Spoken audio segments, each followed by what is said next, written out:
very important ne a country. But wadwa Cleophas gima mako dhoga ni ng'amun nego be ni penjo wach usuru. Mano mokwongo. Namba ariyo, en language mane kata dhok mane minyalo kwago usuru ni. Namba adek, jomage monego bed ni choko usuru makonyo Kenya. Ka neno gigi te, tabro wacho ni migosi ma president marwa William Ruto omiyo jomiluongo chik omiyo jomiluongo ni KRA mondo chok usuru, kata ministry ma finance bende nyalo wacho wach usuru. Kwa keto usuru e siasa, mano nyiso ni gidhok marach, mano nyiso ni iluso usuru kuoma kata aluso usuru kuomi.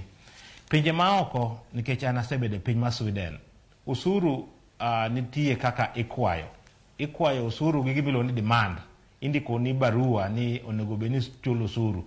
To usuru ok onego bed ni kwayo e public kaka itime Kenya kasani. Kikwago siasa go usuru, nikech kwago siasa go usuru to wan wawegi wadhi medo hinyo Kenya marwa.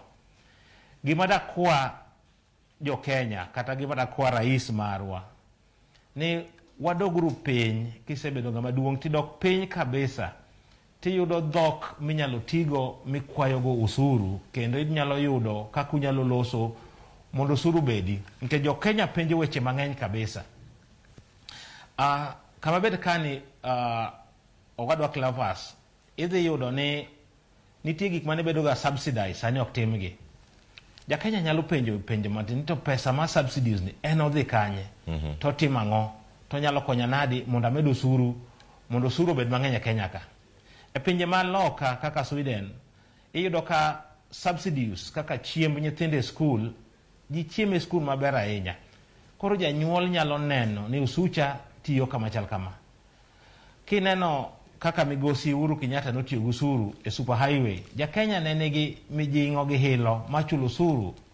E kaka ne yudo ka jo KRA ne nyalo bedo gi pride moro, giwacho ni wachoko usuru machalo kama. To sani kaka neno ni wadhi duoko usuru marwa chien